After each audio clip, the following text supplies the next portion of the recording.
అందరికీ నమస్తే అండి. ఐబొమ్మ దీని గురించి తెలియని తెలుగు సినీ ప్రేక్షకుడు ఉండడు. పైరసీ చూసినా చూడకపోయినా చాలామంది సినిమా థియేటర్లకు వెళ్ళి చూడలేని వాళ్ళు, చూసే అవకాశం లేని వాళ్ళు, చూడడానికి డబ్బులు వేస్ట్ అనుకునే వాళ్ళు, కానీ అర్జెంటుగా చూడాలనుకున్నప్పుడు వాళ్ళకు ఉన్న అతిపెద్ద ప్రత్యామ్నాయం ఒక పైరసీ. ఆ పైరసీకే ఎక్కువ నిలయం ఐబొమ్మ.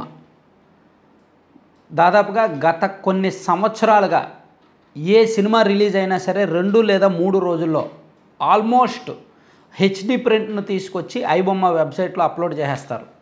దాన్ని డౌన్లోడ్ చేసుకొని అలాగే చూస్తారు. లక్షలాది మంది చూస్తూ ఉంటారు.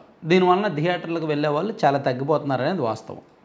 అయితే నిన్నగాక మొన్న 3 రోజుల కిందట తెలంగాణ పోలీసులు హైదరాబాద్ సిటీ కమిషనర్ మాజీ కమిషనర్ ఆయన సివి ఆనంద్ గారి నేతృత్వంలో ఒక టీం దేశవ్యాప్తంగా ఈ పైరసీ సినిమాలు తయారు చేస్తున్న ఒక పెద్ద నెట్వర్క్ను ఛేదించింది. తమిళనాడుకు చెందిన వ్యక్తి, అతనితో పాటు దేశవ్యాప్తంగా వివిధ రాష్ట్రాల్లో పనిచేస్తున్న ఏజెంట్లను వాళ్ళు అరెస్ట్ చేశారు.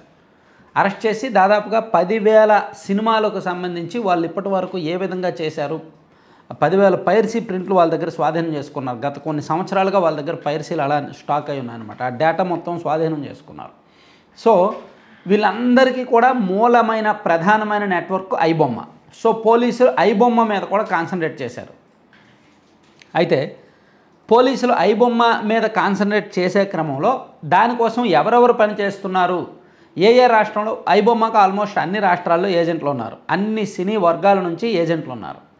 ఆ ఏజెంట్లని పోలీసులు వెతికే పనిలో పడ్డారు. సో ఇది ముందుగానే తెలుసుకున్న ఐబొమ్మ ఒక సంచలనమైన ప్రెస్ నోట్ ఒకటి రిలీజ్ చేసింది. ఆ ప్రెస్ నోట్లో అనేక సంచలనాలు ఉన్నాయి, కఠినమైన వాస్తవాలు ఉన్నాయి, నిజాలు ఉన్నాయి, పచ్చి నిజాలు ఉన్నాయి. ఆలోచింపజేసేలా ఉంది. అచ్చమైన తెలుగులో ఐబొమ్మ ప్రకటన వచ్చింది. ఐబొమ్మ మీద మీరు ఫోకస్ చేస్తే మేము ఎక్కడ ఫోకస్ చేయాలో అక్కడ చేస్తాం. డిస్ట్రిబ్యూటర్స్కి ప్రింట్స్ అమ్మిన తర్వాత మీరు ఏం పట్టనట్టు కెమెరా ప్రింట్స్ తీసిన వాళ్ళ మీద కాకుండా మీ ఓటీటీ రెవెన్యూ కోసం ఆలోచిస్తూ మా మీద ఫోకస్ పెట్టారు. హీరోలకు అంతంత రెమ్యూనరేషన్ అవసరమా? అది మీ కొడుకైనా ఎవరైనా. సినిమా ఇండస్ట్రీలో చాలామంది ఉన్నారు, వాళ్ళు ఏం అయిపోతారని కబుర్లు చెప్పకండి. వాళ్ళకి మీరు ఇచ్చే అమౌంట్ ఏ కూలి పని చేసినా వస్తాయి, కానీ మీ హీరోకి హీరోయిన్కి వస్తాయా? సినిమా బడ్జెట్లో ఎక్కువ శాతం రెమ్యూనరేషన్స్ మరియు విదేశాల్లో షూటింగ్లకు ట్రిప్స్కి ఖర్చు పెడుతున్నారు. ప్రొడక్షన్ బాయ్స్ నుంచి లైట్ బాయ్స్ వరకు ఎంత ఖర్చు పెడుతున్నారు? ఇండియాలో షూటింగ్ చేస్తే బడ్జెట్ తగ్గుతుంది కదా, అక్కడ వాళ్ళకు ఉపాధి కలుగుతుంది కదా. అనవసర బడ్జెట్ పెట్టి ఆ బడ్జెట్ రికవరీ కోసం దానిని మా మీద రుద్ది ఎక్కువకు అమ్ముతున్నారు. డిస్ట్రిబ్యూటర్స్ అండ్ థియేటర్ ఓనర్స్ అమౌంట్ని సెలెక్ట్ చేసుకోవడానికి టికెట్ అమౌంట్ పెంచుతున్నారు. చివరికి మధ్యతరగతి వాడే బాధపడుతున్నాడు.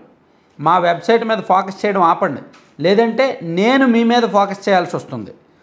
ఫస్ట్ వేరే కెమెరా ప్రింట్స్ రిలీజ్ చేసి వెబ్సైట్ల మీద దృష్టి పెట్టండి. ఐబొమ్మ అన్నది సిగరెట్ నుంచి ఈ సిగరెట్కి యూజర్స్ మళ్లించే ఒక ప్రక్రియ. మీ యాక్షన్కి నా రియాక్షన్ ఇలాగే ఉంటుంది. ఈ మధ్యలో వేరే హీరో అయిన ఎగ్జాంపుల్ విజయ్ టార్గెట్ అవ్వడం ఇష్టం లేదు. మేము స్వతహాగా వెబ్సైట్ని తొలగిస్తున్నాం. ఇప్పుడు ఇమీడియట్ డిలీట్ చేస్తే మీకు భయపడి లేదా మీరు తీయించినట్టు ఉంటుంది. అందుకే ఈ పోస్ట్ చేసిన కొన్ని గంటల తర్వాత తీసివేయాలని అనుకుంటున్నాం. ఐబొమ్మ వాళ్ళు ఇండియాలో తీసివేసిన తర్వాత వాళ్ళని రిక్వెస్ట్ చేసి టెక్నాలజీ షేర్ చేయాలని కోరాం. దానికి వాళ్ళు కూడా ఒప్పుకున్నారు. ఇప్పుడు వాళ్ళు కూడా షేర్ చేయడం లేదు. మేము ibomma.net వాళ్ళంతా మంచి వాళ్ళం కాదు, బురదలో రాయి వేయకండి. అది కూడా పెంట మీద అసలు వేయకండి. మేము ఏ దేశంలో ఉన్నా భారతదేశం, అందులో తెలుగు వారి కోసం ఆలోచిస్తాము అని చెప్తూ కింద చావుకు భయపడిన వాడు దేనికి భయపడ్డాని వార్నింగ్ ఇచ్చారు. సో అచ్చమైన తెలుగులో, ఇదేదో ఇంగ్లీష్లో టైప్ చేసి తెలుగులోకి ట్రాన్స్లేట్ చేసింది కాదు సుమి, అచ్చమైన తెలుగులో. అంటే ఐబొమ్మకు సంబంధించి ఎవరో అందులో పనిచేస్తున్న ఒక అచ్చమైన తెలుగువాడు రిలీజ్ చేసిన ప్రెస్ నోట్ ఇది. ఐబొమ్మ లోగోతో రిలీజ్ చేశారు.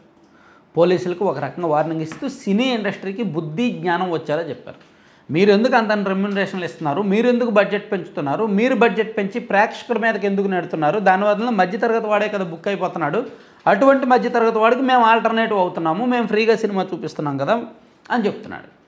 సో లాజికల్గా, లీగల్గా, సాంకేతికంగా అన్ని రకాలుగా ఈ ఐబొమ్మ వాళ్ళు ఇచ్చిన ప్రెస్ నోట్లో కొంత వెర్షన్ కొంత కరెక్టే, కానీ ఎథికల్గా కరెక్ట్ కాదు. అది ఎథికల్ కాదు, చట్ట ప్రకారం కరెక్ట్ కాదు. అర్థమైంది కదా. సో మరి పోలీసులు ఆల్రెడీ ఈ ప్రెస్ నోట్ రిలీజ్ చేసిన తర్వాత ఇది ఎవడో తెలుగోడు పని అని అర్థమయ్యి ఆల్రెడీ ఐబొమ్మలో పనిచేస్తున్న ఉత్తరప్రదేశ్ అండ్ బీహార్ రాష్ట్రాల్లో ఉన్న ఏజెంట్లను అరెస్ట్ చేశారు ఈరోజు మధ్యాహ్నం. వాళ్ళ ద్వారా వాళ్ళ మొబైల్ నెంబర్ ట్రాన్సాక్షన్స్ ద్వారా తమిళనాడు అండ్ తెలంగాణ అండ్ హైదరాబాద్, బెంగళూరు ఈ ప్రాంతాల్లో ఉన్న ఐబొమ్మ ఏజెంట్ల మీద కదలిక పెట్టారు. సో దాన్ని బట్టి పోలీసులు దీన్ని చాలా సీరియస్గా తీసుకున్నారు, సవాల్గా తీసుకున్నారు. ఎందుకంటే తెలుగు సినీ రంగంలో పెద్దలు కూడా పోలీసుల మీద ఒత్తిడి తీసుకొస్తున్నారు కరెక్ట్గా. ఎందుకంటే పైరసీ అనేది ఇప్పుడు కాదు, అప్పుడెప్పుడో 2000 సంవత్సరం నుంచి ఉంది.